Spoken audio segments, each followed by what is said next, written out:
it's easier to imagine the end of the world than the end of capitalism. Tonight, we unravel one of history's most profound transformations, a change so complete that we can barely imagine life before it happened. Capitalism seems eternal, natural, even inevitable. Yet, as a system, it's less than 500 years old. How did we get here? How did a system of exchange become the system for everything? And when did market logic consume it all? Land, labor, time, even life itself.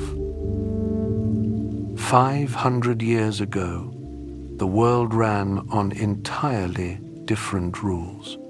Most humans never touched money.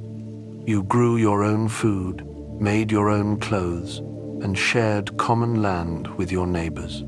The market was a place you went on Tuesday, not an invisible force that governed your life.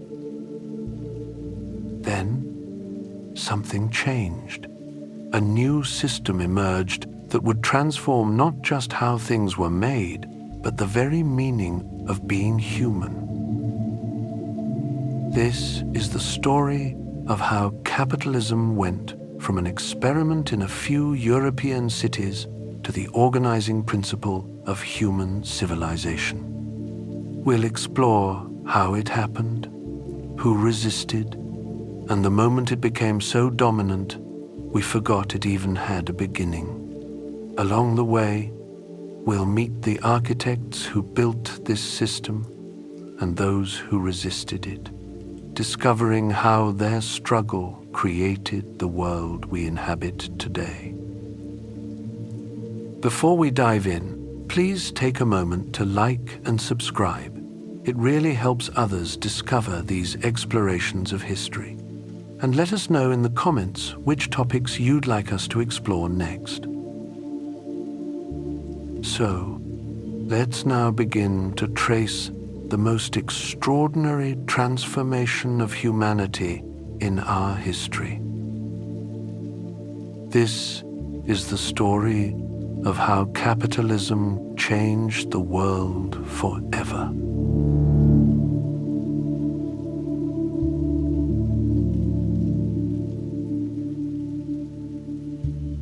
Chapter 1: The World Before Capitalism. In 1780, the world made cotton in 10,000 different ways.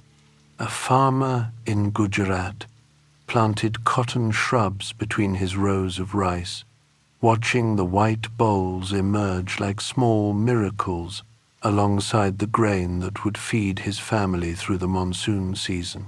Half a world away, a woman in West Africa interplanted her cotton with yams and maize, the three crops growing together in ancient harmony. Later, she would sit behind her house, working fibers into cloth on a backstrap loom, her fingers moving in patterns her grandmother's grandmother had taught. This was how humanity had always made things, with hands that knew their work intimately.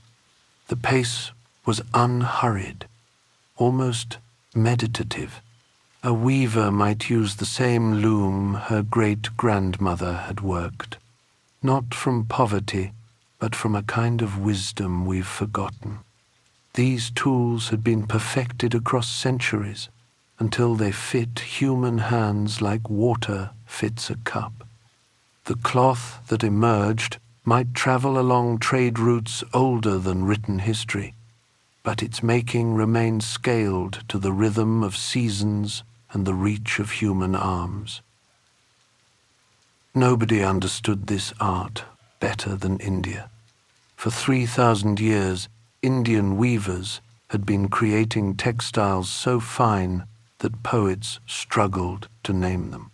They called the muslins of Dhaka woven wind, morning dew, running water.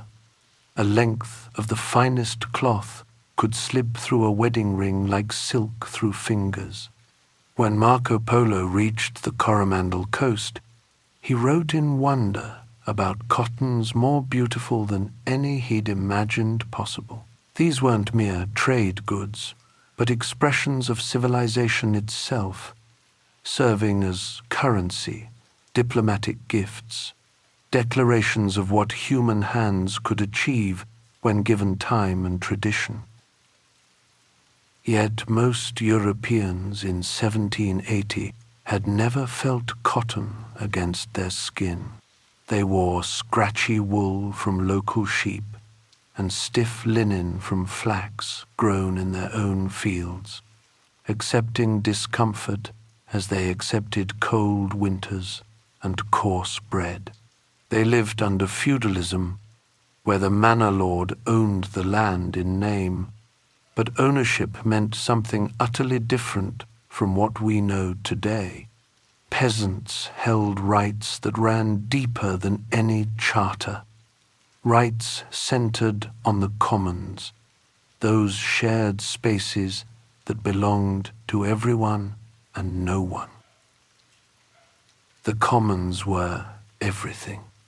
When your wheat harvest failed, you could trap rabbits in the common forest. When winter crept through your cottage walls, you gathered fuel from the common heath. Every village had its common pasture where cattle grazed, its common stream where anyone could fish. But these spaces provided more than survival. They were where village life truly happened, where decisions were made collectively and even the poorest voice could speak. Women especially found freedom here, washing clothes at the stream or gathering herbs in the meadow, talking beyond the reach of husbands and fathers and priests. Life was hard under this system, sometimes brutal, but never static. The relationship between those who worked the land and those who claimed to own it was one of constant negotiation, punctuated by resistance that took 1,000 forms. Serfs worked slowly when watched, forgot instructions, lost track of livestock. When pushed too far, entire villages might melt into the forest, leaving fields untended and rents uncollected. Sometimes resistance exploded into revolution. The heretical movements that swept through medieval Europe weren't just religious disputes, but attempts to remake the world. The Cathars created communities where property was shared and women preached. The Waldenses declared wealth itself a sin. These groups formed what one scholar calls the First Proletarian International, a network of the dispossessed living by radically different rules. The Church's fury in destroying them revealed how deeply they threatened not just religious doctrine, but the entire architecture of power. In 1381, these tensions erupted in England when the radical priest John Ball asked a question that cut through centuries of justification. When Adam delved and Eve span, who was then the gentleman? His logic was devastating. In Eden, there had been no lords and serfs. Hierarchy was man's invention, not God's will.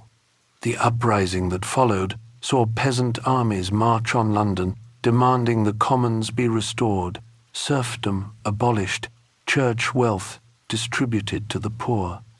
For one terrifying moment, the old order trembled.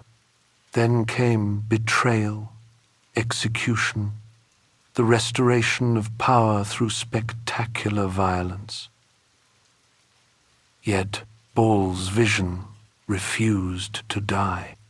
It lived on in folk songs and kitchen conversations, in the stubborn belief that the world could be otherwise.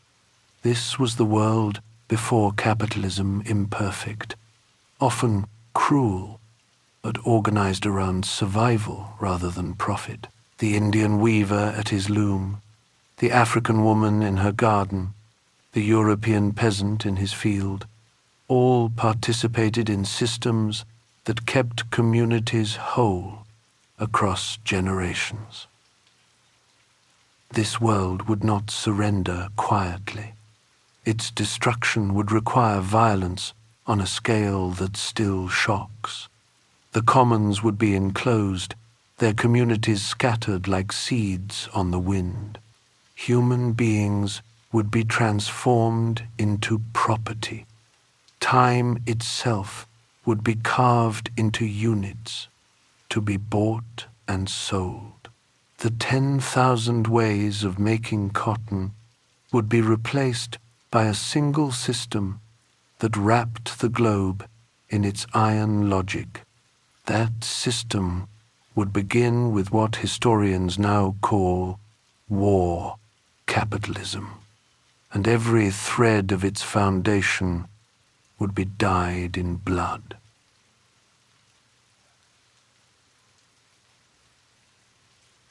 Chapter 2: The Rise of War Capitalism. Vasco da Gama rounded the Cape of Good Hope in 1497, his ships heavy with cannons that would speak a language the Indian Ocean had never heard. For centuries, these waters had known commerce as conversation. Arab dhows laden with frankincense, Chinese junks carrying porcelain, Indian vessels filled with cotton cloth so fine it seemed woven from moonlight.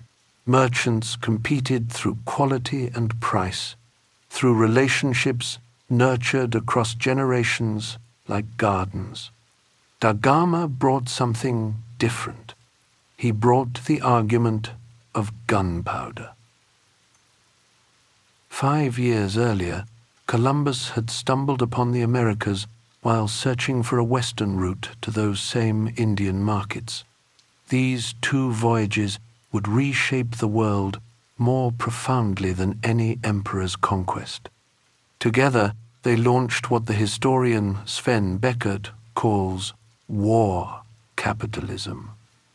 Not trade as the world had known it, but commerce, married to violence, a system that would transform human beings into cargo and entire continents into possessions.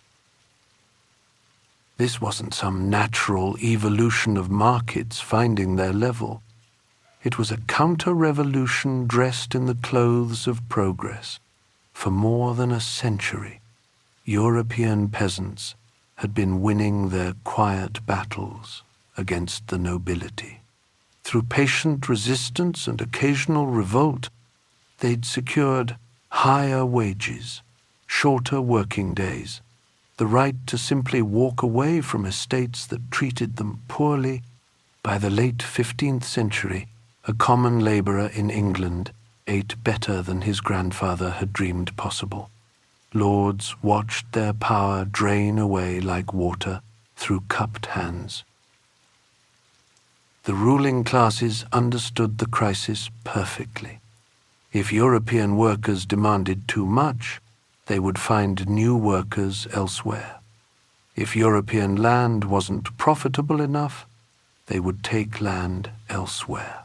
The world beyond Europe would become their solution, their escape from the trap of their own people's expectations. What they created was breathtaking.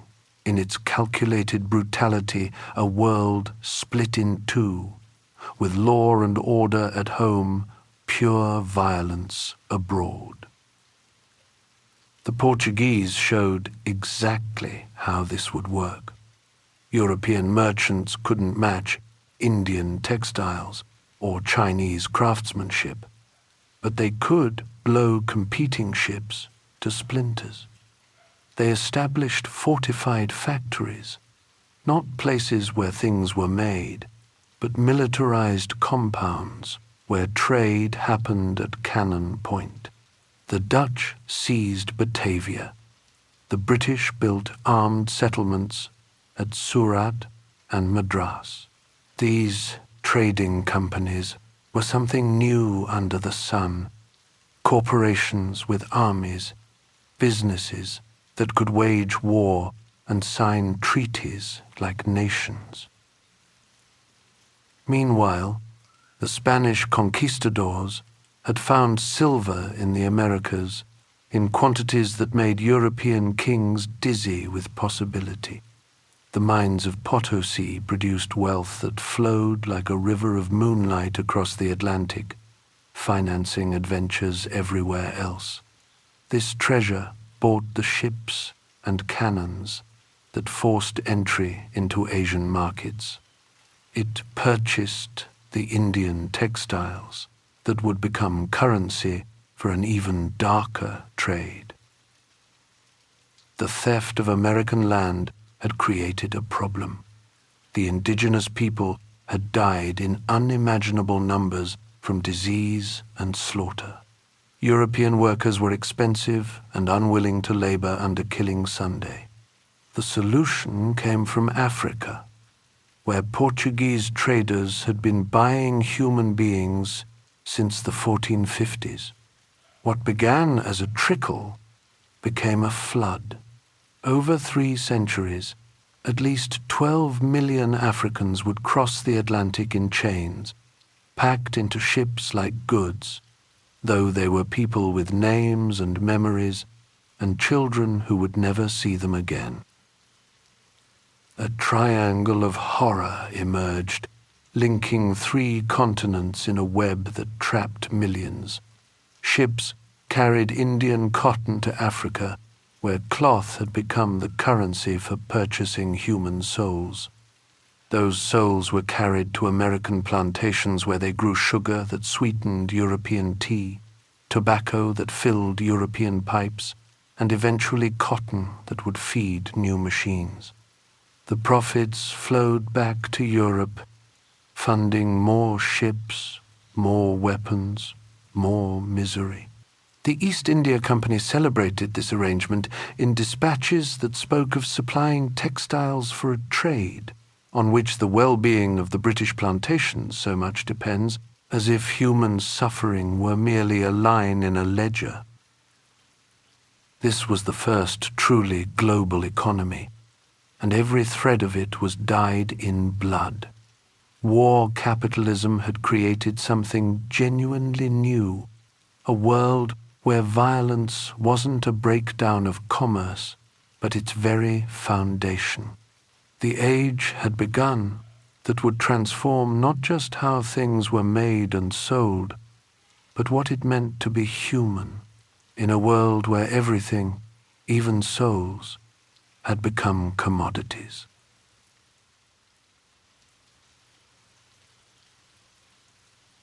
Chapter 3: Enclosures and the Creation of the Proletariat. While ships heavy with human cargo crossed the Atlantic, while Indian weavers were forced at gunpoint to sell their finest muslins for pittances, another violence was reshaping the world.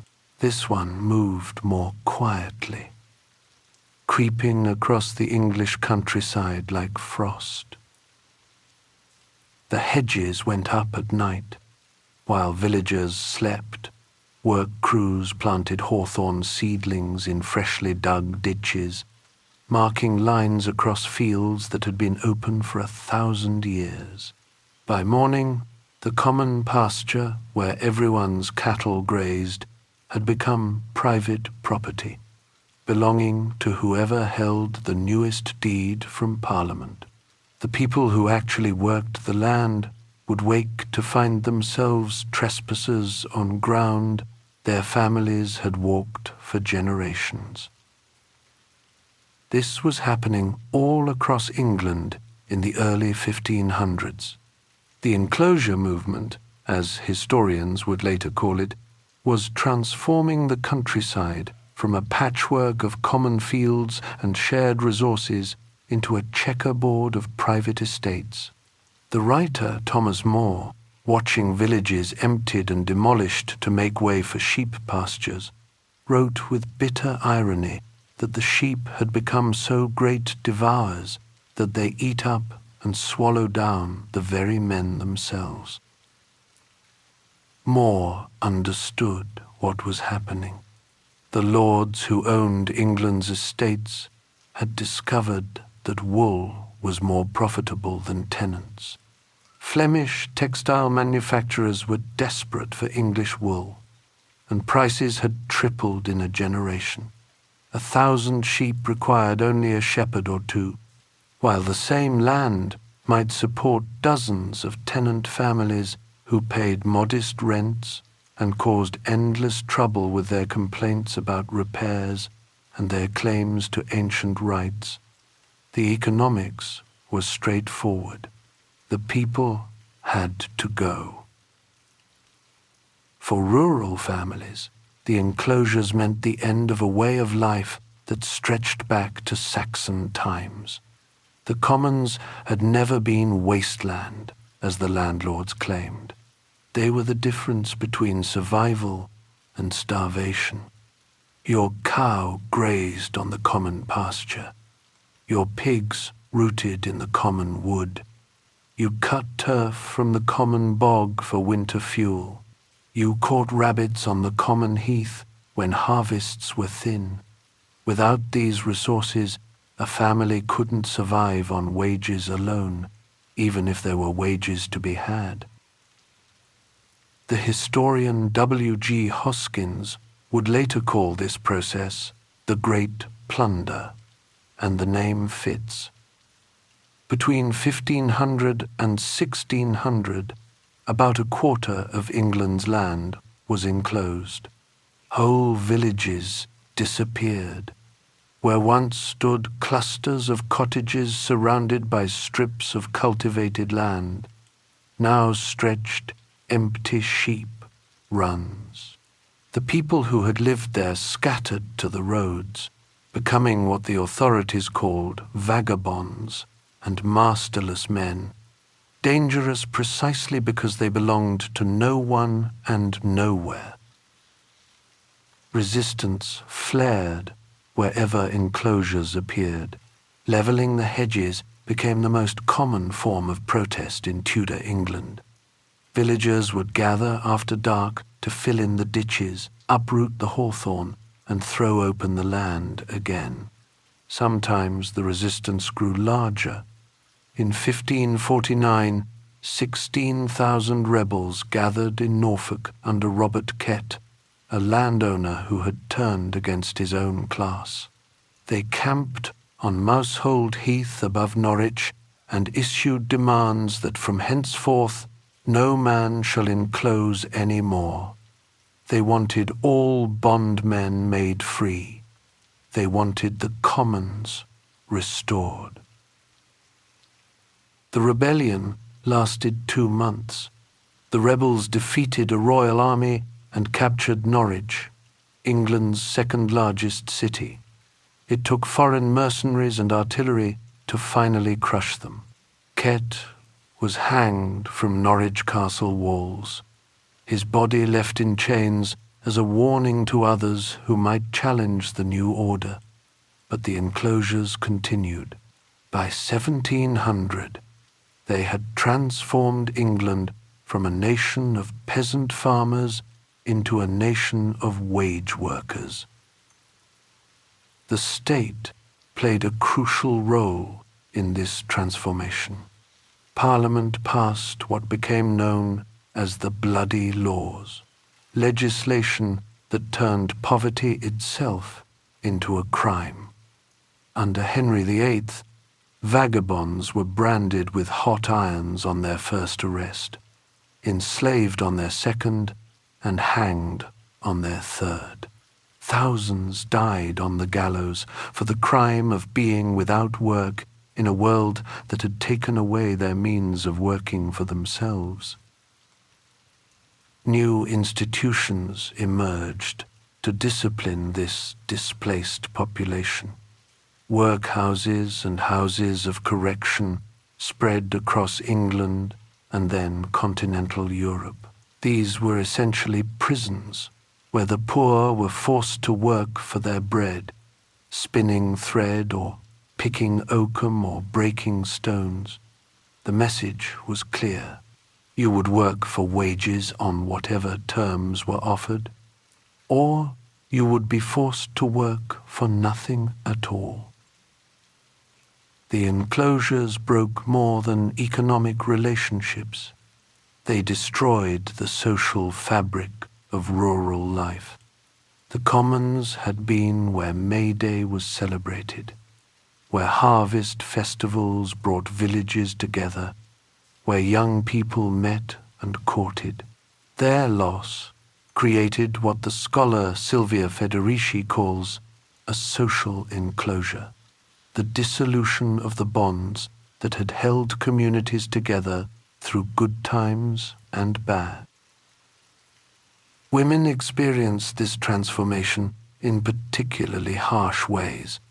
In the village economy, their work had been visible and valued. They managed dairies, tended gardens, raised poultry, brewed ale. They knew which herbs cured fevers and eased difficult births. This knowledge and labor had clear worth in a world where most of what a family needed was produced at home. But wage labor was mostly closed to women. The new economy valued only work done for money, rendering invisible the cooking, cleaning, child-rearing, and cloth-making that remained essential for survival. Women found themselves dependent on male wages in ways they had never been before. By the early 17th century, England had been remade. The Proletariat, as Marx would later name them, had been created through systematic violence. They owned nothing but their ability to work. They had no choice but to sell that ability to whoever would buy it, on whatever terms were offered. The ground was prepared for the next stage of capitalism's development. The factories were coming, and they would need workers who had already been taught that they had no alternative but to submit to the discipline of the machine.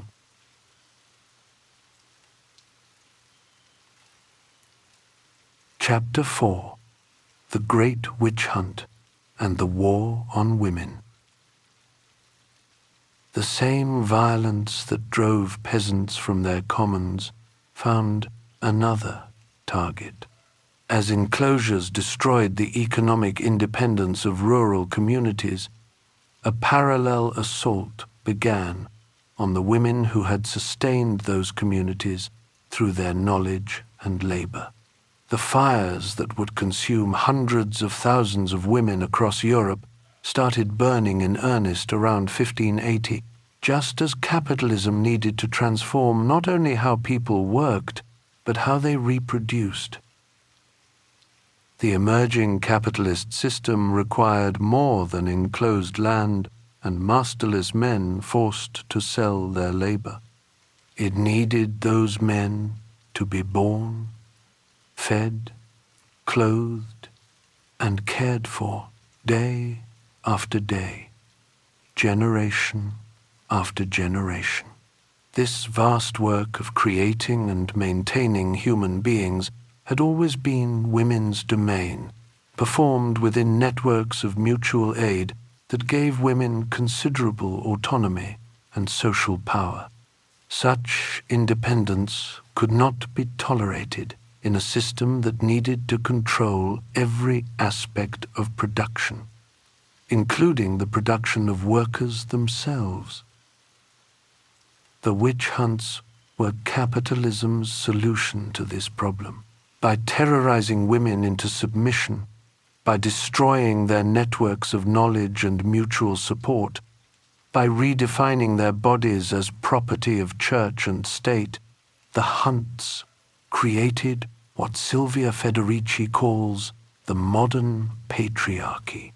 a system where women's essential labor would be commanded for free, where their bodies would serve as factories producing the next generation of workers, where their subordination would be so complete it would seem natural, even divinely ordained. This was not some medieval madness, but a thoroughly modern terror. The Middle Ages had actually seen little witch persecution. The Church had even declared belief in witches' magical powers to be heresy. Canon law stated that anyone who believed women could fly through the night with the goddess Diana was falling into pagan superstition. Something changed dramatically in the late 15th century, just as feudalism began its collapse and the new economic order started taking shape. The Malleus Maleficarum, published in 1486, became the manual for this new persecution. Written by two Dominican friars, Heinrich Kramer and Jacob Sprenger, it provided a complete guide to identifying, prosecuting, and executing witches. The book argued that women were naturally more susceptible to the devil due to their insatiable lust and weak minds. Witchcraft, it declared, stemmed from female carnality. The text was reprinted 14 times between 1487 and 1520, spreading across Europe like the plague it resembled. The infrastructure of persecution required enormous state resources. New laws made witchcraft a capital crime. Special courts were established with simplified procedures that made conviction easier. Professional witch-finders traveled from town to town, paid by the head for each witch they discovered. Matthew Hopkins, England's witch-finder general, earned 20 shillings per witch in an era when a labourer made 6pence a day.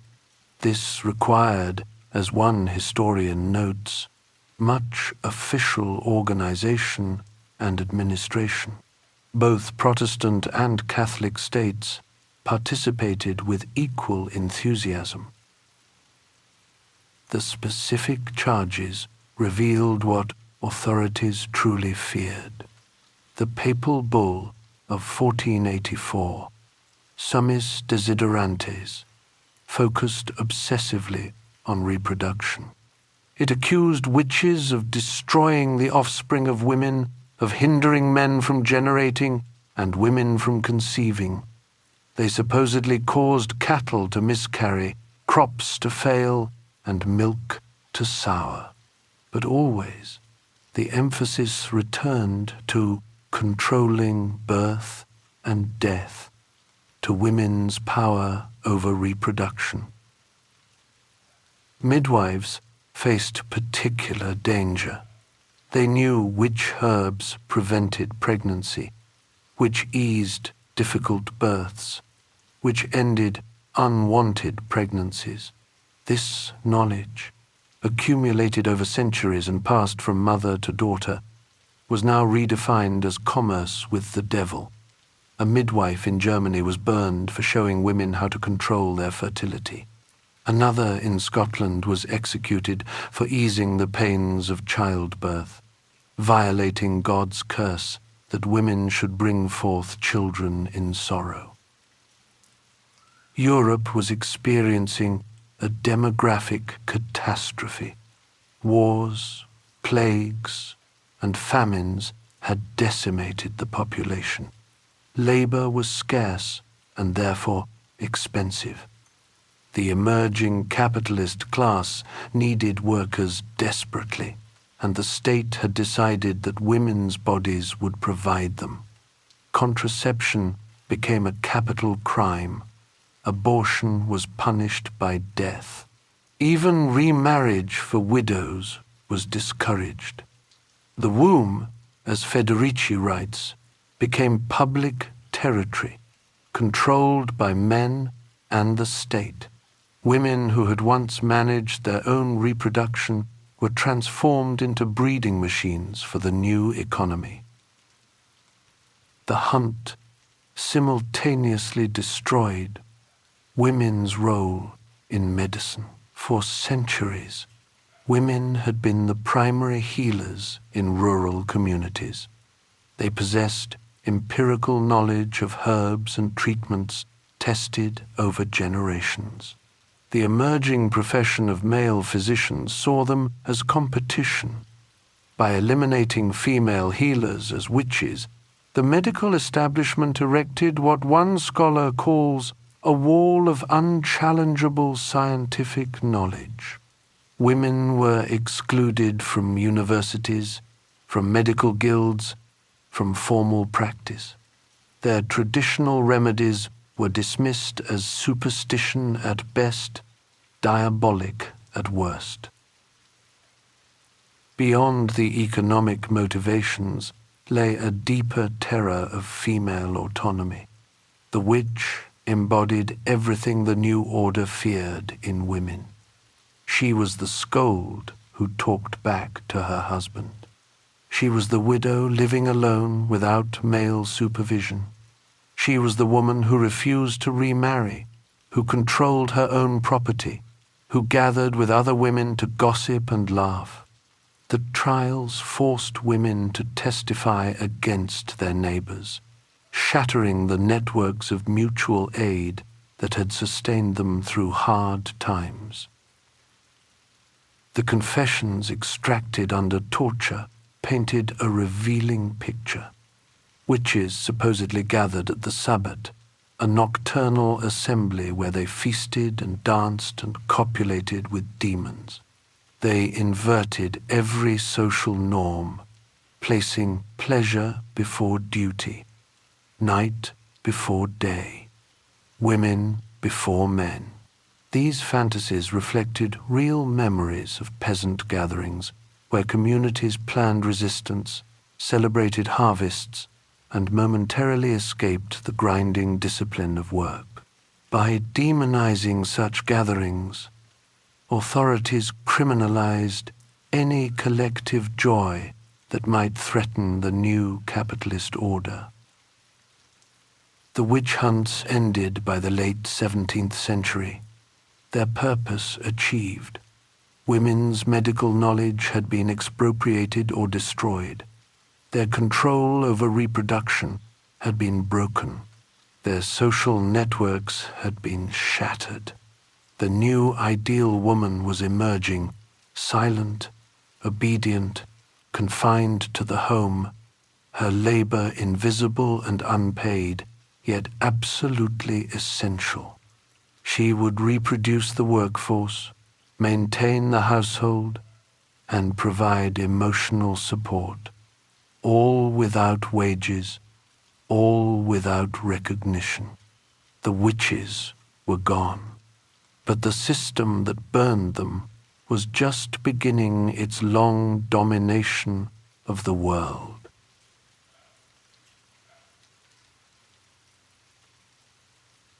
Chapter 5. The Plantation-Factory Nexus.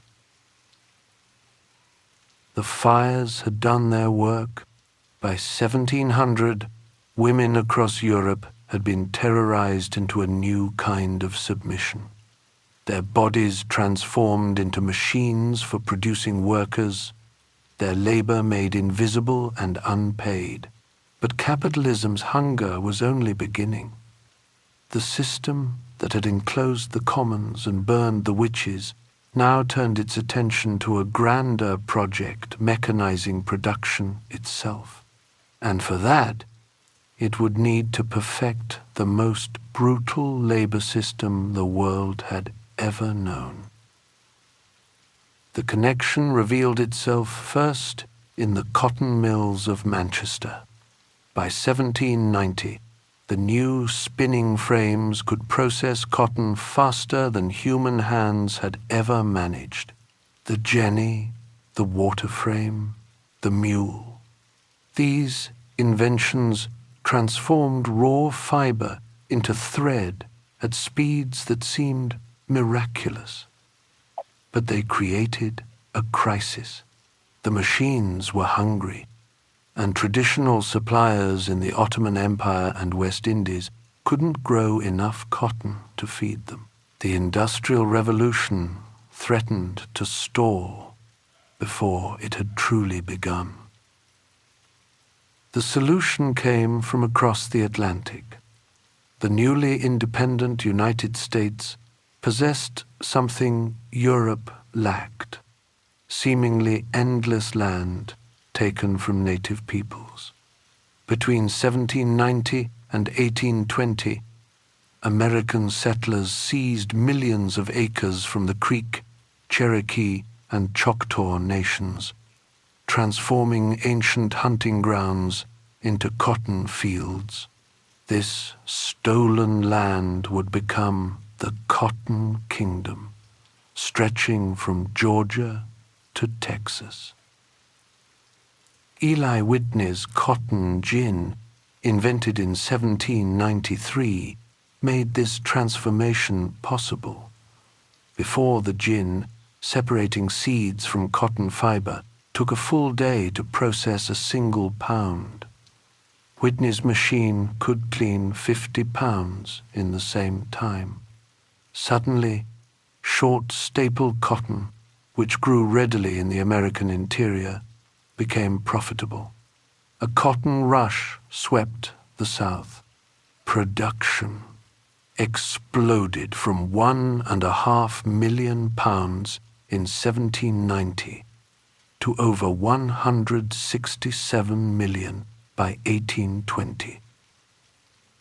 This explosion required labor on an unprecedented scale. Planters found their workforce through what historians call the domestic slave trade. Between 1800 and 1860, slave traders forced 1 million enslaved people from Virginia and Maryland to the new cotton states of Alabama, Mississippi, and Louisiana. Families were torn apart, children sold away from parents, husbands from wives. This second Middle Passage, as survivors called it, was a catastrophe that rivaled the original Atlantic crossing in its cruelty. The cotton plantation was not some backward institution, but a highly sophisticated operation that prefigured the modern factory. Planters divided their fields into precise units, assigned specific tasks to each worker, and used bells to regulate the working day. They kept detailed accounts of productivity, calculating exactly how many pounds each enslaved person picked. When cotton prices rose in Liverpool, the effects were immediate. As fugitive slave John Brown recalled, when the price rises in the English market, the poor slaves immediately feel the effects, for they are harder driven, and the whip is kept more constantly going. European banks financed this entire system. Baring Brothers of London, Brown Brothers of Liverpool, and other banking houses provided the credit that allowed planters to buy land and slaves. Enslaved people themselves became collateral for loans, what one historian calls slavery's invisible engine. A planter could mortgage his slaves to buy more slaves, using human beings as capital to expand production. By 1830, 1 in 13 Americans was enslaved, and most were growing cotton. After Congress banned the international slave trade in 1807, planters turned to what they called natural increase. Enslaved women were forced to bear children who would become the next generation of workers. Women who didn't produce enough children faced punishment or sale. This policy transformed wombs into sites of capital accumulation. paralleling the control over reproduction happening simultaneously in Europe. Some women resisted through abortion or infanticide, choosing to deny the system new workers, even at tremendous personal cost. By 1850, American slaves were producing 2/3 of the world's cotton, the cloth made from their labor-clothed workers in Manchester, Moscow, and Milan.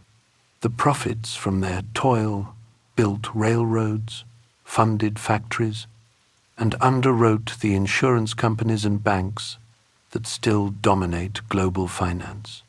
The Industrial Revolution was built on a foundation of stolen land and stolen labor. Without the cotton picked by enslaved hands, the factories of Europe would have fallen silent.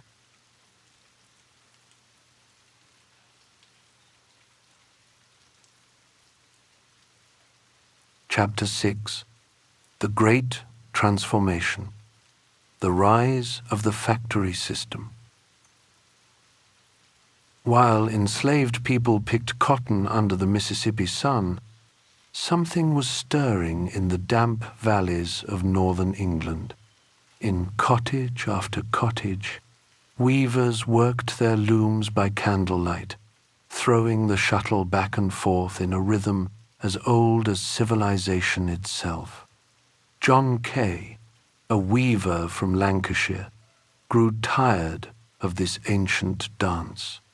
His arms ached, his shoulders burned from the repetitive motion. In 1733, he invented something he called the flying shuttle, a simple device that would set in motion changes no one could have imagined. Kay's shuttle flew across the loom at the pull of a cord, doubling a weaver's speed overnight. It seemed like pure progress, but progress has a way of creating its own problems. Now one weaver could work as fast as two, which meant they needed twice as much thread. The spinners, mostly women working wheels in their cottages, couldn't keep pace. Where once 5 spinners had kept one weaver supplied, now it took 8 or 10. Thread became precious. Weavers sat idle, waiting. The textile trade had been thrown completely off balance by one man's clever invention. For decades, this imbalance tormented the industry. Then solutions began emerging from the workshops and sheds of northern England, created by men who understood thread through touch rather than theory. James Hargreaves was a weaver with too many children and too little money. The story goes that his daughter Jenny knocked over the family spinning wheel one day in the 1760s. As it lay on its side, still spinning, Hargreaves noticed something. The spindle was now horizontal rather than vertical, yet it still worked. Perhaps, he thought, you could line up many spindles in a row, all spinning at once. The machine Hargreaves built, which he called the Jenny after his daughter, could spin 8 threads simultaneously, then 16, eventually over 100. When local spinners heard about it, they knew what it meant for their livelihoods. They broke into his workshop and smashed his machines to pieces. Hargreaves fled to Nottingham, where mill owners with money and influence helped him rebuild. Despite the violence, the Jenny spread across England like wildfire. Thread was finally becoming plentiful. Around the same time, Richard Arkwright, a traveling barber who knew nothing about textiles, met a clockmaker named John Kay, different from the shuttle inventor, who had ideas about using rollers to draw out cotton fibers. Arkwright had what Kay lacked: the gift of persuasion and an eye for opportunity. Together they created the water frame, a machine that used river power to turn rollers that stretched and twisted cotton into strong, uniform thread. Unlike the jenny, which could fit in a cottage, the water frame was massive. It needed flowing water to power it and a building large enough to contain it. These new machines weren't just faster than human hands. They operated on a completely different scale. In India, where the finest cotton had been spun for 3,000 years, it took 50,000 hours to spin 100 pounds of raw cotton into thread. A British mill using the new machinery could do the same work in a few hundred hours. By 1800, with steam power added to the mix, that time had dropped to barely over 100 hours. The mathematics were revolutionary. Samuel Gregg understood what these machines demanded. In 1784, he built Quarrybank Mill on the River Bollin in Cheshire, one of the first true factories. It rose 4 stories high in red brick, looking more like a fortress than a workplace. The river turned an enormous iron wheel that powered machines throughout the building through an elaborate system of gears and belts. Inside, the noise was overwhelming, the air thick with cotton dust. Children as young as 7 worked among the machines, their small fingers tying broken threads for 14 hours a day. Time itself bent to the machine's rhythm. Workers lived by the factory bell rather than the Sunday. The industrial age had begun, and soon these mills would transform not just how cloth was made, but how millions of people would spend their waking hours. Chapter 7: Discipline and Resistance. Ellen Houghton was 10 years old when she testified before Parliament in 1833. She worked as a piecer in a Manchester cotton mill, tying broken threads back together as the machines spun. Her day began at 5:30 in the morning and ended at 8 at night. When she made mistakes or moved too slowly, the overseer hung an iron weight around her neck and forced her to walk the factory floor as an example to others. She was not unusual. Half of all cotton workers were children, some as young as 5. The factory owners had discovered that children made ideal workers. Their small fingers could reach into the machinery to tie broken threads. They couldn't organize strikes. They could be beaten without consequence. Many were parish apprentices, taken from poorhouses and bound to the factory for 7 years. These children were effectively slaves, working without wages, sleeping in shifts in beds that never grew cold, one child rising as another lay down. Women made up most of the remaining workforce, young, unmarried women especially, who had few other options for survival after the enclosures destroyed rural life. The mill owners paid them half what they paid men for the same work. They justified this by claiming women were naturally suited to the repetitive tasks of tending machines, that their nimble fingers and patient temperaments made them perfect for factory work. The real reason was simpler. Women had less power to resist. Life inside the mills was unlike anything humanity had experienced before. The working day was regulated by bells and whistles, not sunrise and sunset. Every movement was monitored by overseers who prowled the factory floor. Workers faced fines for opening windows, for washing hands, for whistling, for being 3 minutes late. The punishment system was elaborate and cruel. At one mill, the overseer nailed the ears of child workers to a table. At another, children were plunged into cisterns of cold water to keep them awake during their 14-hour shifts. The state backed this brutality with law. Britain's 1823 Master and Servant Act made breaking a labor contract a criminal offense. Workers who left their jobs could be hunted down and imprisoned. Those who organized unions faced transportation to Australia.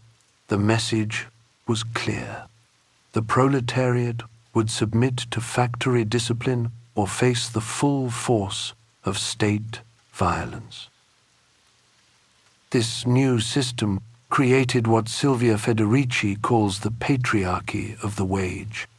Men's wages became the primary source of family survival, giving them power over wives and children.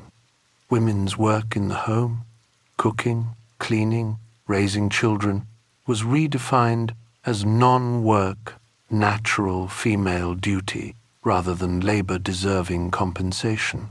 The male worker's wife became, in Federici's words, the substitute for the land lost to the enclosures, their most basic means of reproduction, and a communal good. This division shattered the solidarity between men and women that had characterized earlier resistance movements. Yet workers fought back constantly. At one English mill, 119 of 780 apprentices ran away. This hemorrhage of workers was a crisis for manufacturers who needed steady labor to keep their machines running.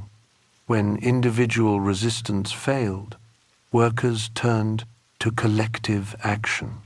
The Luddites smashed the machines that were destroying their livelihoods between 1811 and 1812. They formed secret unions, despite the threat of transportation. In 1824, workers at a Pawtucket, Rhode Island mill organized America's first factory strike. The Manchester Cotton Spinners Society emerged from these struggles, organizing thousands of workers across the industry. They demanded 10-hour working days instead of 14. They wanted safety regulations for the deadly machinery.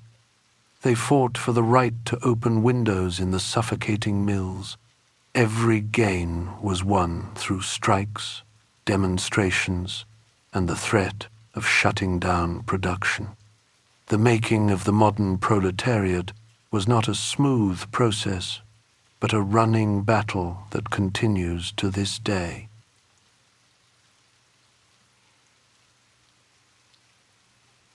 Chapter 8: The Deindustrialization of the South. For centuries, European merchants had sailed to India, seeking cotton cloth they couldn't produce themselves. The muslins of Dhaka, the calicos of Calicut, the chintzes of Madras were treasures more valuable than gold. By 1800, this ancient trade was about to reverse.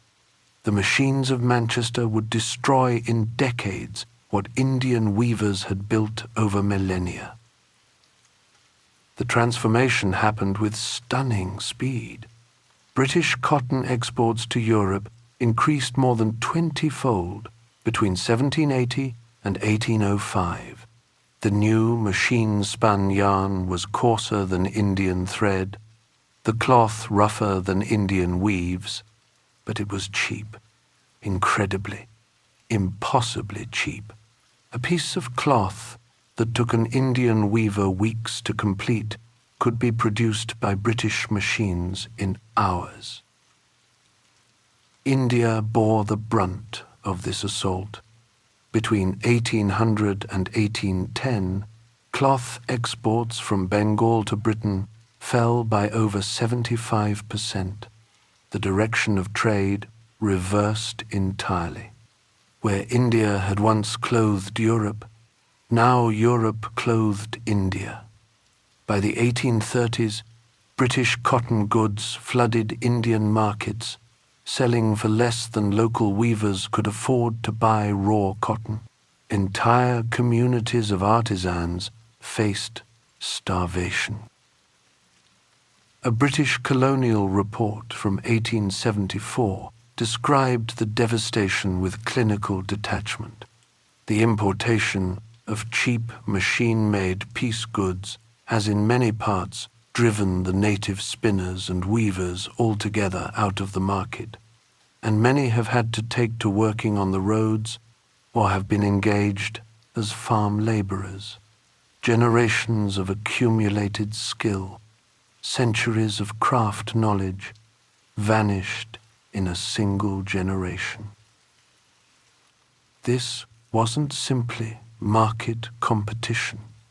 The British colonial state actively destroyed Indian manufacturing to benefit Lancashire mills. They imposed tariffs that protected British goods while exposing Indian products to ruinous competition. Colonial officials studied Indian designs and sent samples back to Manchester, where manufacturers copied patterns that had been perfected over centuries. Edmund Potter, a leading Manchester industrialist, celebrated this destruction, hoping Indian weavers would abandon their ill-paid operations and return to agricultural operations, growing raw cotton for British mills. The pattern repeated across the globe. China was forced to open its markets after the 1842 Treaty of Nanking. British and American textiles flooded in, devastating local hand spinners who had supplied cloth for the world's largest population. In Mexico, the artisan textile industry of cities like Guadalajara was virtually eliminated before protectionist tariffs were finally enacted. Ancient weaving traditions from Java to Peru crumbled before the mechanical onslaught. This deindustrialization was primitive accumulation on a global scale. Just as enclosures had stripped European peasants of their land, industrial competition stripped entire nations of their manufacturing capacity.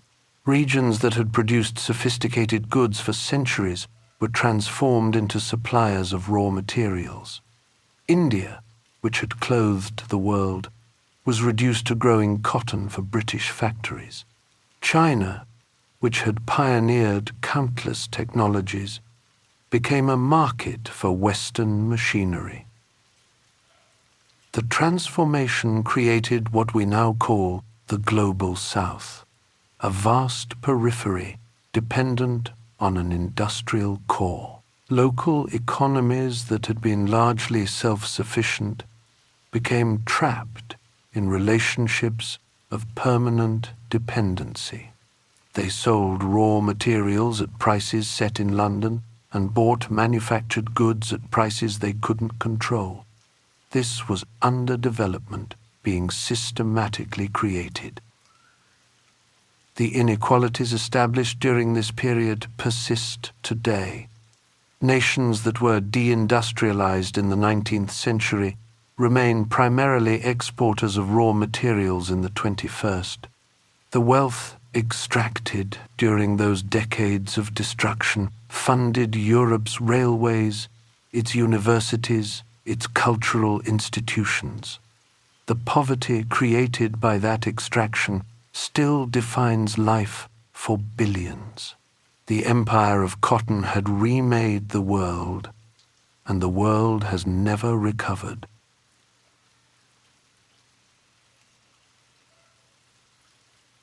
Chapter 9. The American Civil War. The world that industrial capitalism had built was about to tear itself apart. By 1860, the global economy ran on cotton, picked by 4 million enslaved Americans, processed in the factories of Manchester, and sold in markets from Moscow to Mumbai. This entire system, the plantations and mills, the ships and railways, the banks and merchant houses, depended on the continuation of slavery. When Confederate guns fired on Fort Sumter in April 1861, they shattered more than the American Union. They triggered the first great crisis of the industrial age. Senator James Henry Hammond had stood before Congress just 3 years earlier and declared the South invincible. "No power on earth dares to make war upon it," he thundered. "Cotton is king." He had reason for such confidence. The American South produced 77% of Britain's cotton, 90% of France's, 92% of Russia's. The deindustrialization of India and China had created a world utterly dependent on American slave labor. Hammond believed this made the peculiar institution untouchable. The war would prove him catastrophically wrong. When Confederate guns fired on Fort Sumter in April 1861, they triggered more than an American Civil War. They set off the first global crisis of industrial capitalism. The Union Navy immediately blockaded southern ports, cutting off the cotton that fed the world's factories. Exports collapsed from 3.8 million bales in 1860 to virtually nothing by 1862. Mills from Manchester to Moscow ground to a halt. Lancashire, the heartland of British industry, faced catastrophe.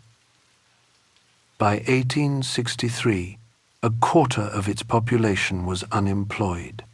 Soup kitchens opened in towns that had generated enormous wealth. Workers who had operated the most advanced machinery in the world now broke stones for pennies a day. Riots erupted in Stalybridge and Ashton. The same crisis struck France, Germany, and Russia. The entire industrial order, built on southern cotton and slave labor, was collapsing. Lord Palmerston, the British Prime Minister, understood the stakes perfectly. "We cannot allow millions of our people to perish," he warned Parliament. The cotton famine transformed what merchants had managed privately into matters of state. Governments that had preached free trade now scrambled desperately to secure raw materials. The global search for cotton became as urgent as any military campaign. India became the first target of this scramble. Its share of the British cotton market jumped from 16% in 1860 to 75% in 1862. But Indian cotton was shorter, coarser, harder to work.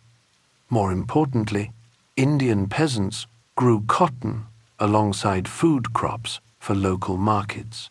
They had no interest in producing for Manchester. The British colonial state responded with massive coercion. They built railroads to connect cotton-growing regions to ports. They rewrote land laws to create private property that could be mortgaged. They imposed new taxes, payable only in cash, forcing peasants to grow cotton for export. Egypt underwent similar transformation. Production quintupled between 1860 and 1865 as European capital poured in. Peasants were forced to abandon food crops for cotton. When they resisted, the Egyptian government used corvée labor, essentially temporary enslavement, to ensure production. Brazil doubled its exports using similar methods. From India to Egypt to Brazil, the cotton famine was restructuring the countryside of 3 continents. Meanwhile, enslaved Americans were writing their own chapter of history. They fled plantations by the hundreds of thousands, many joining the Union Army. Their mass desertion made the Confederacy's collapse inevitable. By war's end, 4 million people had freed themselves from bondage. This victory terrified global capitalists. How could cotton be produced without slavery? Would freed people, like those in Haiti and Jamaica, retreat into subsistence farming? 1. 5. The answer came quickly and brutally. Southern states passed black codes that essentially re-enslaved African Americans through debt, peonage, and sharecropping. Vagrancy laws allowed authorities to arrest anyone without employment and lease them to planters. The whip of the master was replaced by the coercion of the market and the violence of the state. Similar systems emerged wherever cotton was grown. Indian peasants were trapped in debt to merchants. Egyptian farmers faced forced labor. Brazilian workers were tied to plantations through contracts they couldn't read. The Civil War had ended slavery, but not exploitation. It had revealed capitalism's absolute dependence on coerced labor, and shown that when one form of coercion became untenable, the system would quickly develop others. The cotton famine had globalized these new forms of exploitation, spreading them across continents. Cotton was still king, but now it ruled through debt and law rather than chains and whips.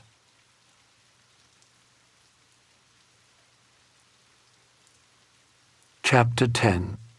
The New Imperialism and the Global Reconstruction of Cotton. In 1865, cotton manufacturers around the world faced the same problem. American slavery had ended, but the mills still needed cotton. The 4 million freed people who had grown that cotton now wanted something simple and revolutionary.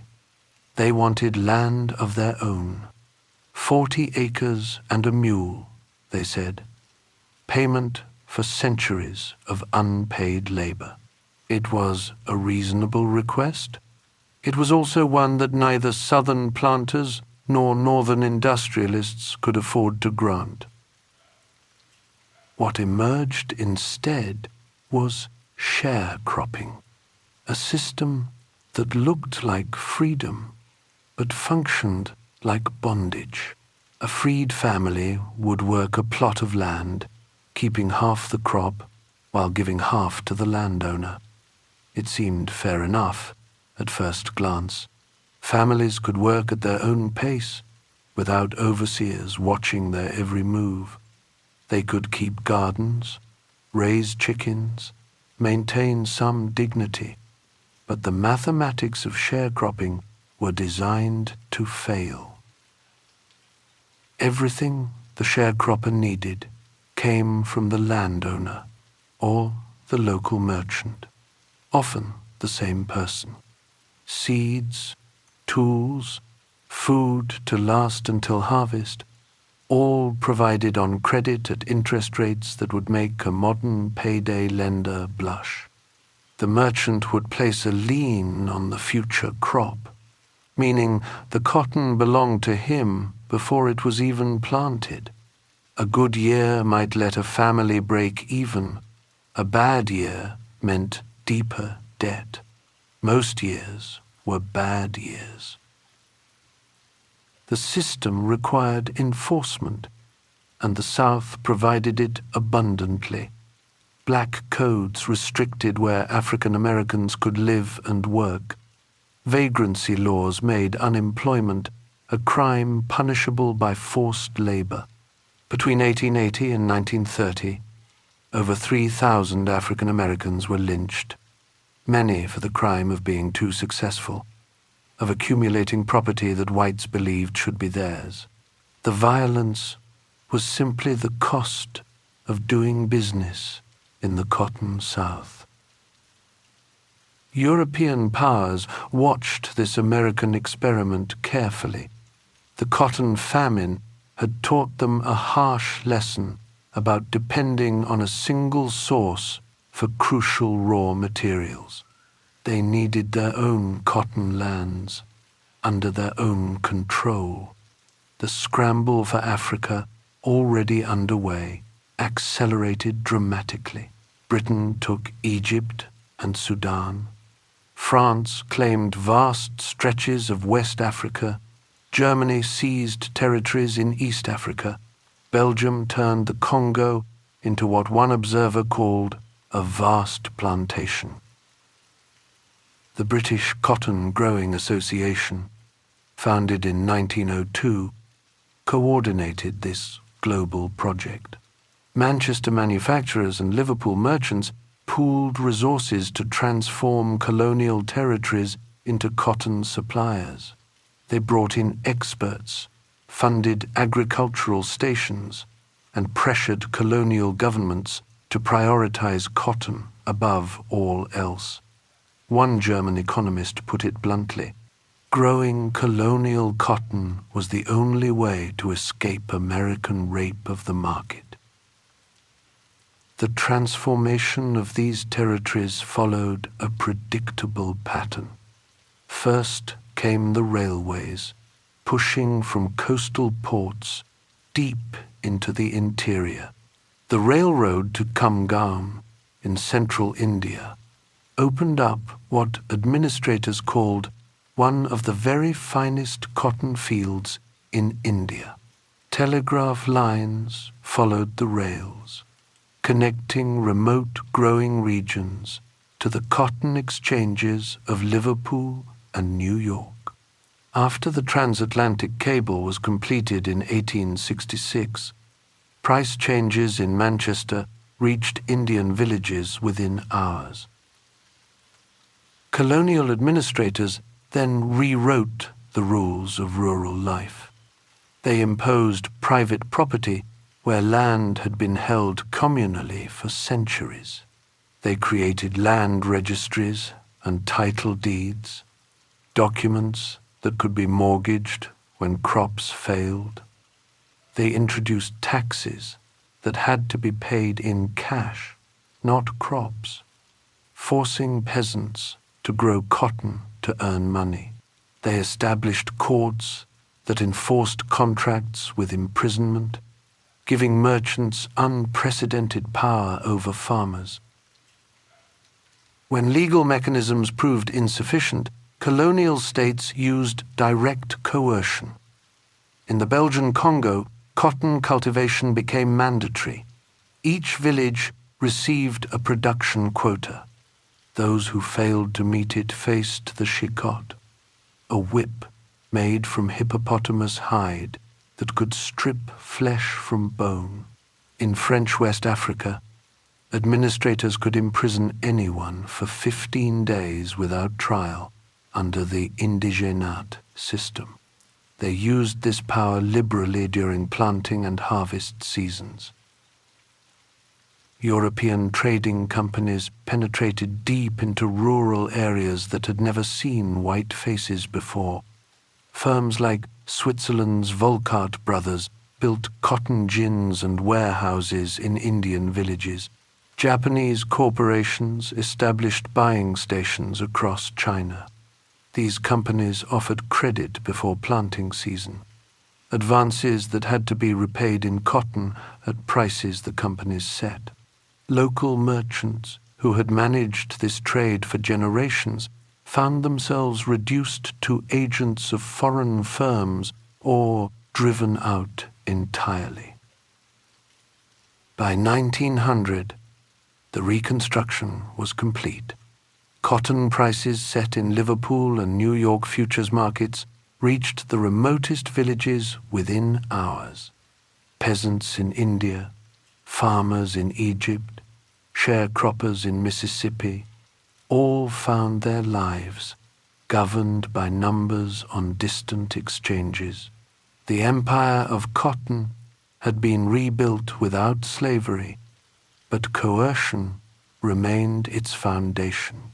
Debt had replaced shackles, contracts had replaced whips, but cotton still ruled, and its rule was still written in misery.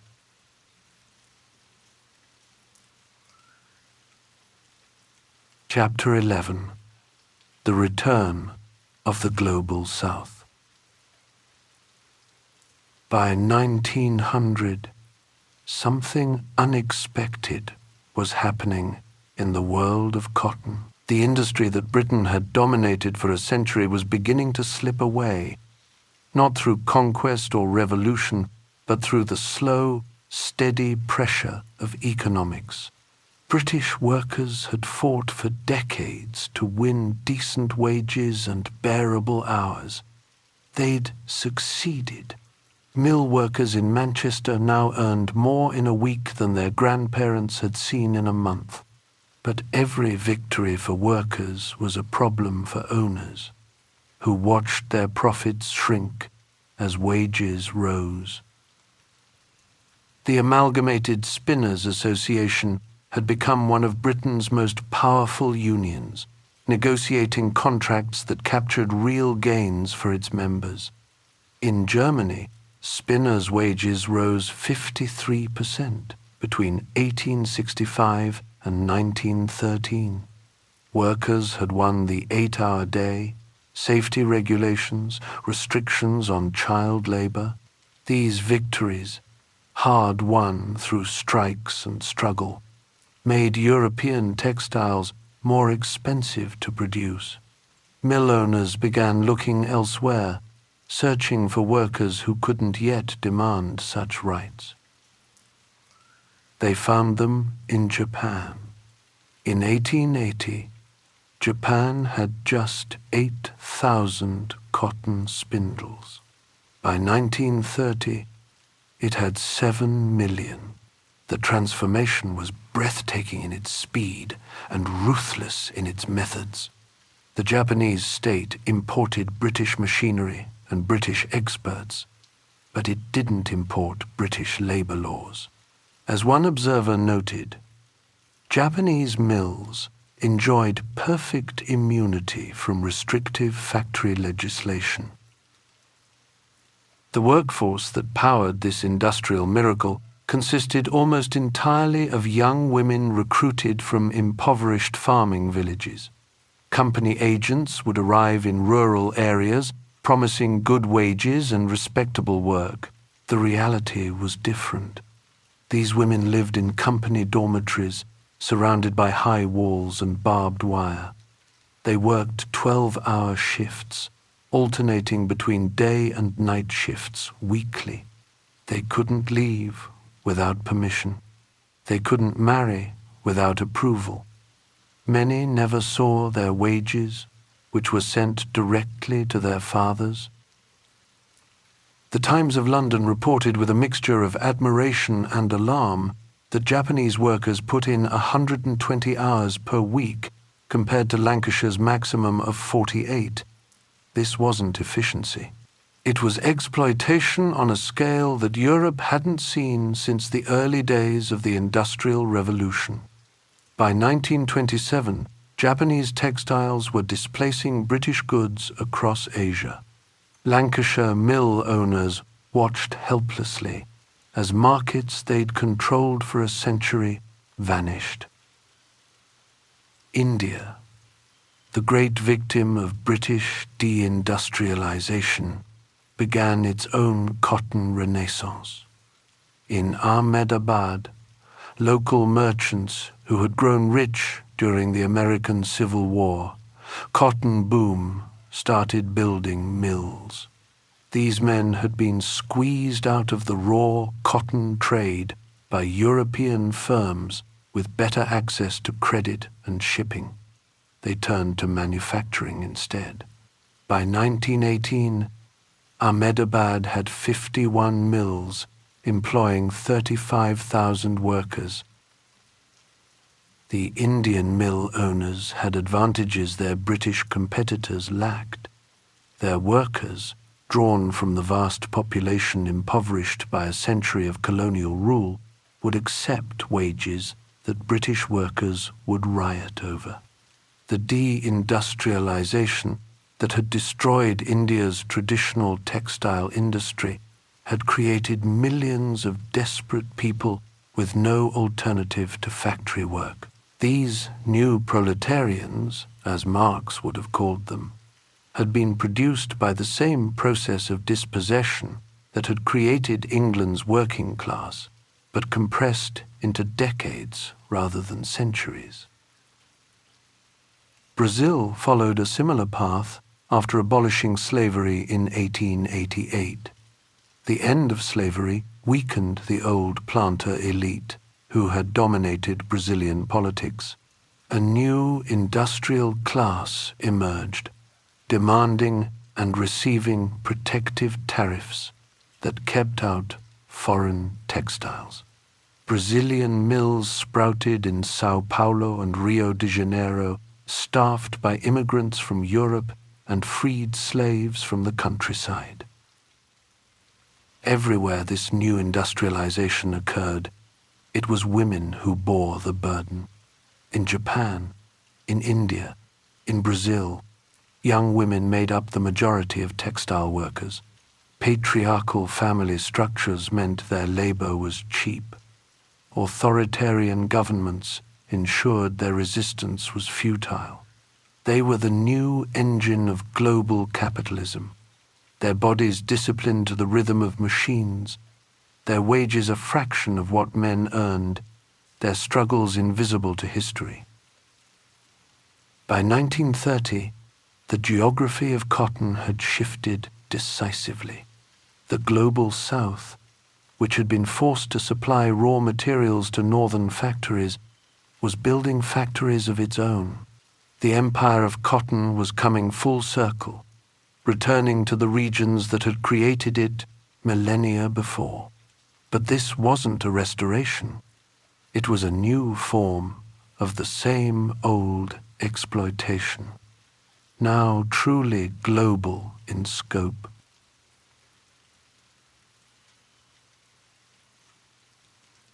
Chapter 12: The Age of Extremes. In August 1914, the guns of Europe began firing, and half a world away, cotton mills in Bombay started running extra shifts. The Great War had severed the shipping lanes that carried British textiles to Asia. Suddenly, markets that Manchester had controlled for a century were wide open. Indian mill owners couldn't believe their good fortune. Japanese manufacturers rushed to fill orders.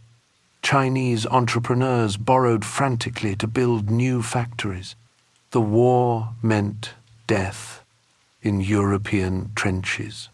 But for Asian textile manufacturers, it meant the opportunity they'd been waiting for. The numbers tell the story of this transformation.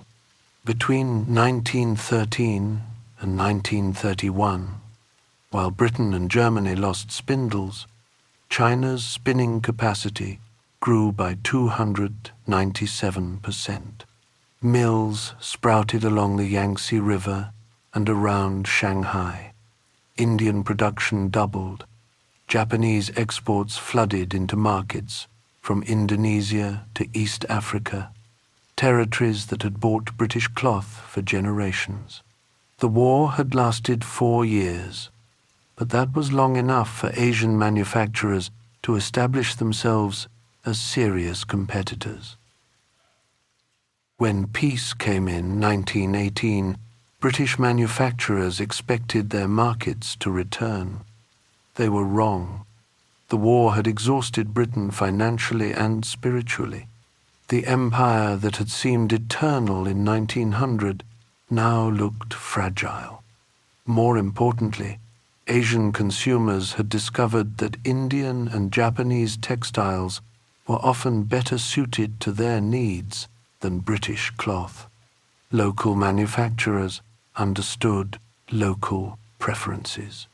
They could adjust quickly to changes in fashion or demand. The age of Lancashire's dominance was ending. Then came 1929 and the Great Depression, which struck the export-dependent British textile industry like a hurricane. Global trade collapsed. Countries that had bought British textiles now had no money for imports. The interwar period was, as one historian described it, an almost unmitigated disaster for British cotton. Between 1919 and 1939, 41% of Britain's spinning capacity vanished. Nearly half the workforce lost their jobs. Entire towns built around cotton mills became graveyards of abandoned factories. Fall River, Massachusetts, once America's cotton capital, suffered the same fate. Half its mills closed in the decade after 1920. Workers who had earned steady wages for generations found themselves in breadlines. The city's population began a decline that would continue for the rest of the century. What happened in Fall River was happening across the old industrial heartland. The geography of cotton was shifting, and no amount of nostalgia could reverse it. The Depression fueled a wave of nationalism that further accelerated this shift. In India, Mahatma Gandhi made the spinning wheel a symbol of resistance to British rule. The Swadeshi movement called for boycotting British goods and buying Indian-made cloth instead. This wasn't just politics, it was economics. Indian mill owners like Ambalal Sakalal Desai funded the independence movement. Understanding that political freedom meant economic opportunity, under pressure, the British were forced to repeal the excise duty that had handicapped Indian textiles for decades. Similar movements emerged across the colonized world. In China, patriots burned British cloth in public demonstrations. In Egypt, nationalists promoted local textiles as symbols of independence. In Brazil, the government imposed tariffs that made imported cloth prohibitively expensive. Each country was building walls around its textile industry, protecting it from foreign competition, while it grew strong enough to compete globally. The Second World War, beginning in 1939, completed what the First had started. The British cotton industry was converted to war production. Mills that had made cloth for dresses now made parachutes and uniforms.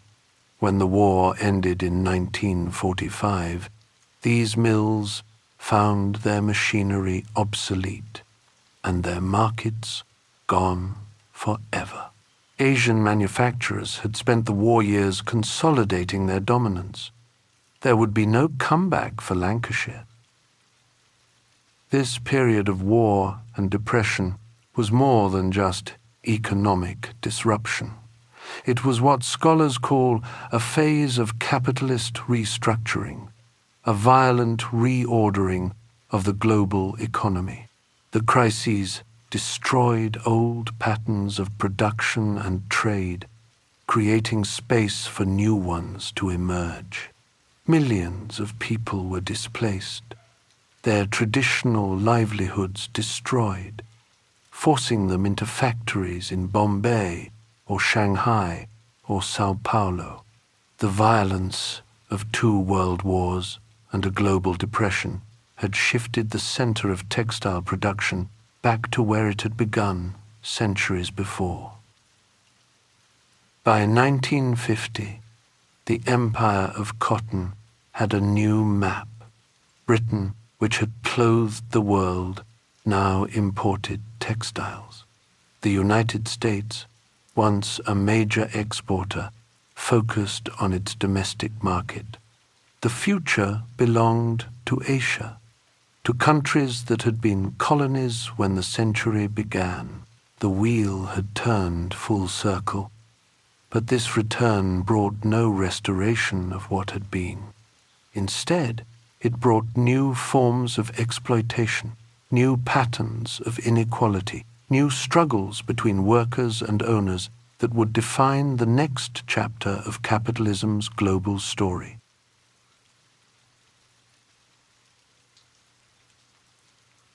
Chapter 13: Decolonization and the New Global Order. The British left India at midnight on August 15th, 1947. After 2 centuries of colonial rule, the subcontinent was free. In the textile mills of Ahmedabad and Bombay, workers celebrated through the night. They believed independence would bring not just political freedom, but economic justice, better wages, shorter hours, dignity at work. These hopes would soon collide with a different reality. The new Indian state had its own plans for the cotton mills, and those plans required workers to sacrifice for the nation. Across Asia and Africa, empires were crumbling. Indonesia freed itself from the Dutch. Vietnam fought off the French. Ghana became the first African nation to gain independence in 1957. By 1960, the year of Africa, 17 nations had thrown off colonial rule. Each new flag raised was a victory against centuries of exploitation.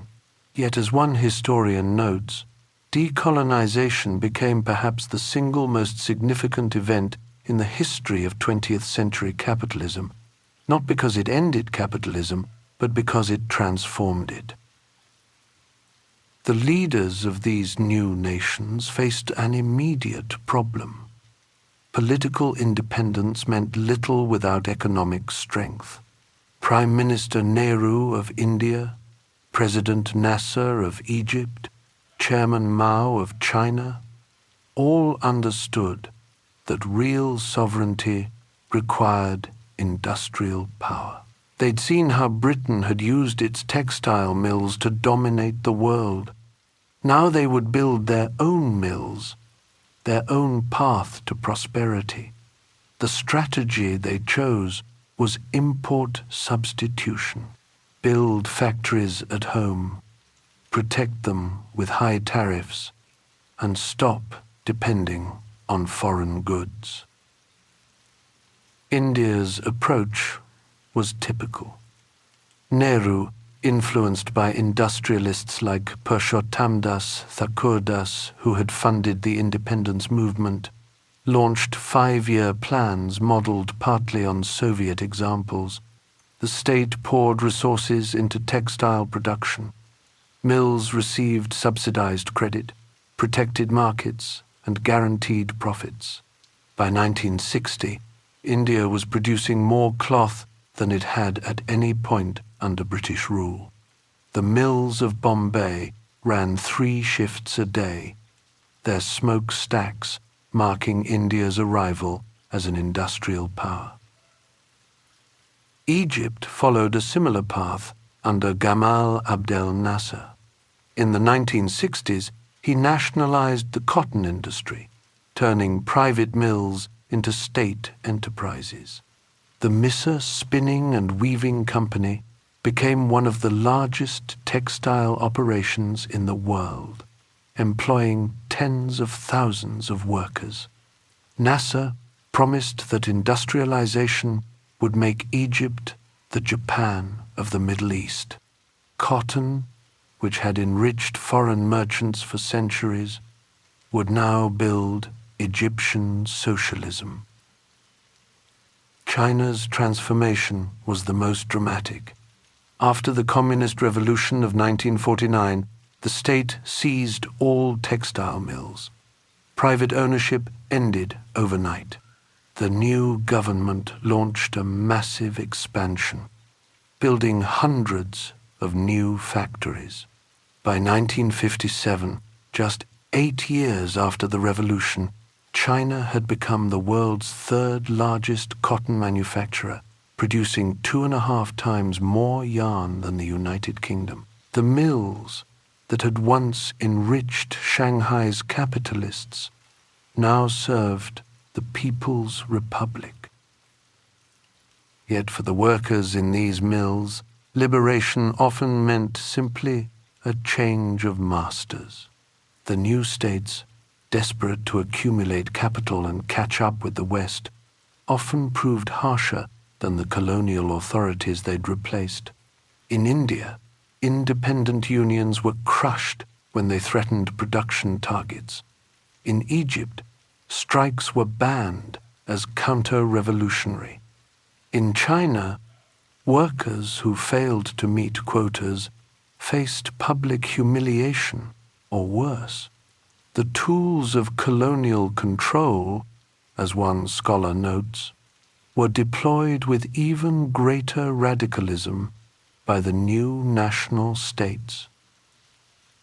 The alliance between workers and nationalists that had sustained the anti-colonial struggle quickly fractured.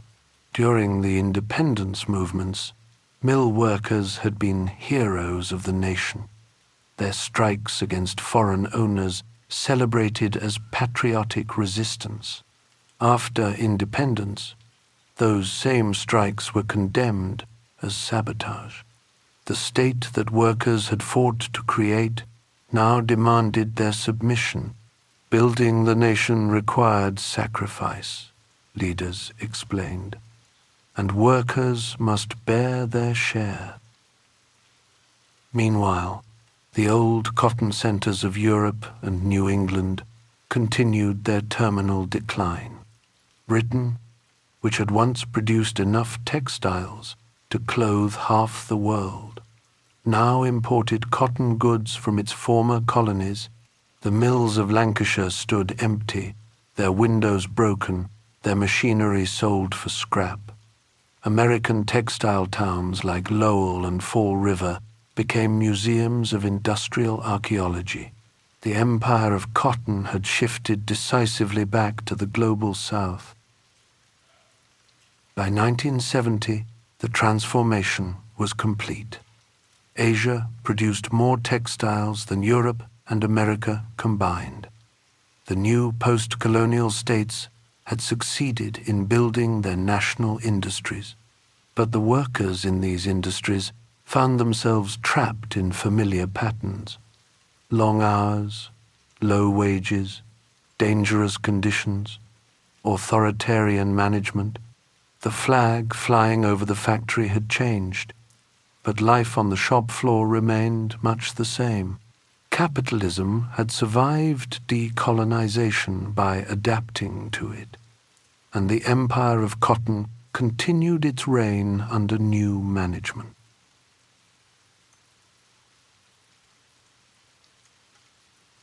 Chapter 14: Globalization and the Race to the Bottom.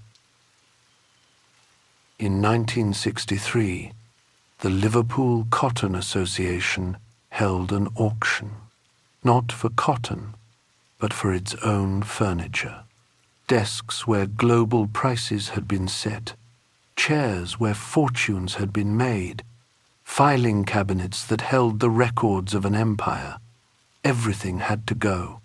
The association that had ruled the world's cotton trade for over a century was closing its doors. Britain's share of global cotton exports had fallen to less than 3%. The empire of cotton had a new master, and it wasn't a country or even a company. It was something more abstract and more powerful. The last cotton mill in Fall River, Massachusetts, shut down in 1965. The machines that had run continuously for 100 years fell silent. Workers who had spent their entire lives in the mills found themselves obsolete. Some became janitors in the new shopping malls. Others simply gave up, joining the ranks of what economists coldly call the permanently unemployed. Across New England and Old England, industrial cities became museums of their former selves. While the old cotton centers died, a new system was being born. Companies like Walmart and Gap discovered they didn't need to own factories to control production. They could simply tell factories what to make, when to make it, and most importantly, what they'd pay for it. These retailers became the new emperors of cotton, ruling through purchase orders rather than ownership. A buyer in Arkansas could command production in Bangladesh, Vietnam, or Honduras without ever visiting these countries. This system created what economists celebrate as global supply chains. A shirt sold in London might be made from cotton grown in Texas, spun into yarn in Indonesia, woven into cloth in China, cut and sewn in Bangladesh, with buttons from Vietnam and zippers from Japan.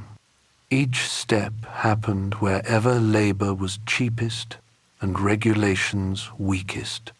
Capital had become like water, flowing instantly toward the lowest point. The results were predictable. Factories competed desperately for orders from Western brands, and the only way to compete was to cut costs. Wages fell, hours lengthened, safety standards disappeared. When workers in South Korea won better conditions in the 1980s, production moved to China. When Chinese wages began rising in the 2000s, factories relocated to Bangladesh and Cambodia. This race to the bottom seemed to have no flaw. The workforce powering this new empire consisted overwhelmingly of young women, just as it had in Manchester 2 centuries earlier. They migrated from rural villages destroyed by World Bank structural adjustment programs that had eliminated agricultural subsidies and opened markets to cheap imports. With no way to survive on the land, they flocked to export processing zones in Dhaka, Phnom Penh, and Ho Chi Minh City. They lived in dormitories, worked 14-hour days, and sent most of their meager wages back to families in the countryside. The human cost of this system became horrifyingly clear on April 24, 2013. The Rana Plaza factory complex in Bangladesh collapsed, killing 1,134 garment workers. They had been ordered to work despite visible cracks in the building's walls. They were making clothes for Walmart, Benetton, and other Western brands. Their bodies were found still clutching the garments they'd been sewing. The building's owner was politically connected and had ignored safety regulations. The brands claimed they didn't know about the dangerous conditions. Everyone pointed fingers at everyone else. This new empire of cotton operates beyond the control of any single government. When Bangladesh tries to enforce safety standards, brands threaten to move production to Myanmar. When Cambodia's workers demand higher wages, factories relocate to Ethiopia. Corporations have freed themselves from the regulations and taxes of nation-states, while still depending on those states to suppress unions and maintain order. The system is both stateless and state-dependent.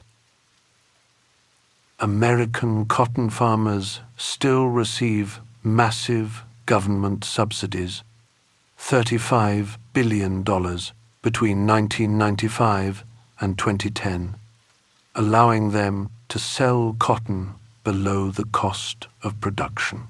This destroys cotton farming in Africa, forcing more farmers off their land and into the migrant streams that feed the garment factories. Chinese factories receive state support while brutally suppressing independent unions. Every government claims to want better conditions for workers while doing everything possible to keep labor cheap. The empire of cotton has come full circle in the worst possible way. It began with violence and coercion, with slavery and colonialism. Today's system is less overtly brutal, but no less effective at extracting value from human bodies. Young women in Bangladeshi factories work under conditions that would have appalled even 19th century reformers. The tools of control have become more sophisticated, but the fundamental relationship remains the same. Those who make the world's clothing cannot afford to buy it. The empire of cotton still rules, and its rule is still written in human suffering.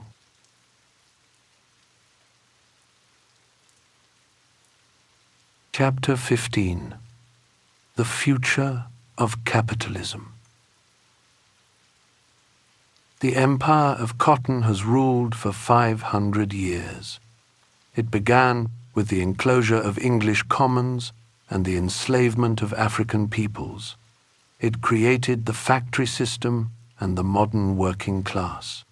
It deindustrialized ancient civilizations and rebuilt them as suppliers of raw materials. Today, it employs millions in sweatshops from Dhaka to San Salvador, producing clothes for consumers who will never know their names.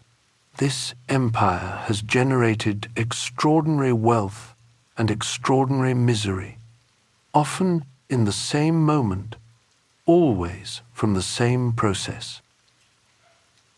The numbers tell one story.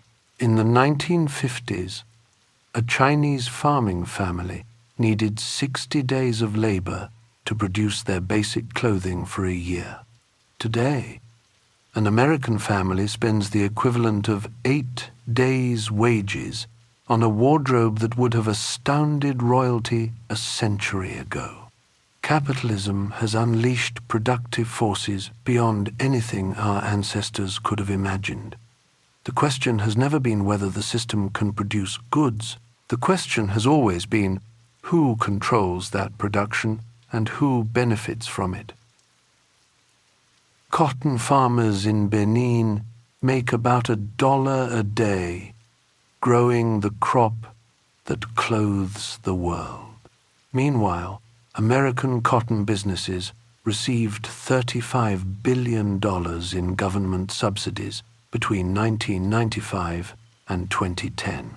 A seamstress in Bangladesh earns in a month what her clothes will sell for in minutes at a Western mall. As one historian writes, civilization and barbarity are linked at the hip.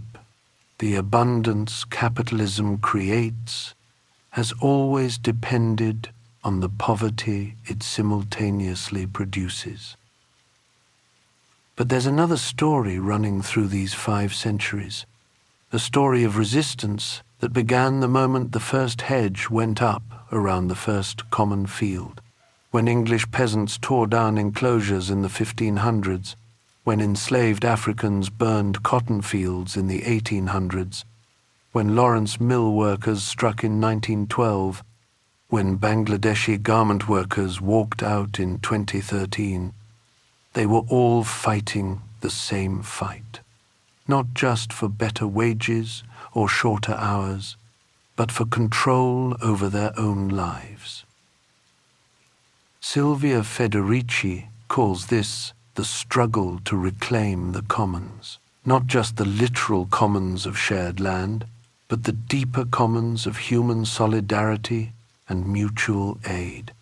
Every strike is an attempt to assert collective power against individual ownership. Every occupation of abandoned land is a claim that survival matters more than property rights. Every protest against corporate agriculture is a defense of traditional knowledge against commodification. The Zapatistas in Chiapas, Mexico, understood this when they rose up in 1994 against NAFTA's threat to their communal lands. They weren't just fighting a trade agreement. They were fighting the latest attempt to enclose their commons, to turn their subsistence economy into another node in global supply chains. Their slogan, "Everything for everyone, nothing for ourselves," imagines a world organized around different principles entirely. When Indian farmers protest against corporate seed monopolies, they're defending thousands of years of agricultural knowledge that Monsanto wants to patent and sell back to them. When Bangladeshi garment workers demand wages that allow them to feed their families, they're insisting that human needs matter more than profit margins.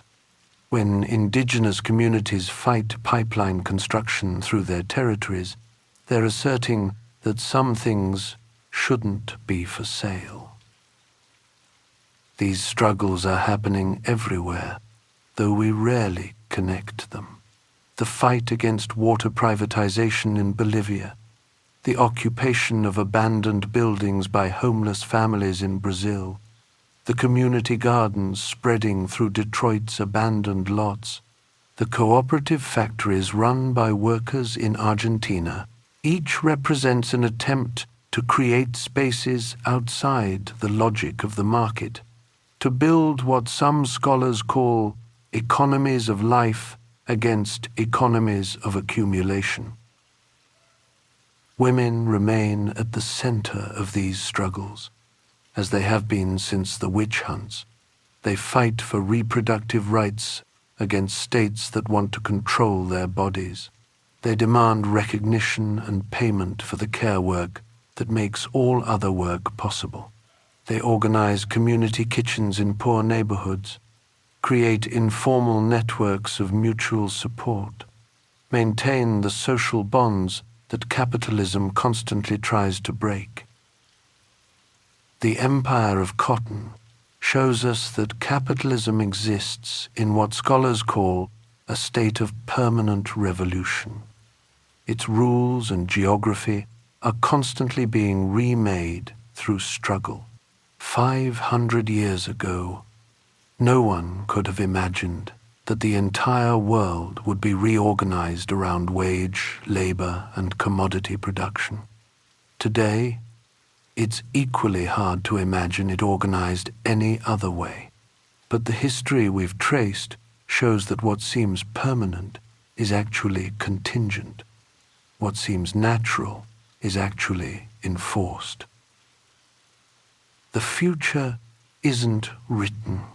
It will be determined by the outcome of struggles happening right now in factories and fields, in parliaments and streets, in every place where people assert that their lives matter more than profit. The empire of cotton has ruled for 5 centuries, but empires do fall. The question isn't whether this system will last forever. Nothing does. The question is what will replace it, and whether that something will finally fulfill the promise that has driven 5 centuries of resistance. A world where everyone has enough, where work serves life rather than destroying it, where the commons belong to all.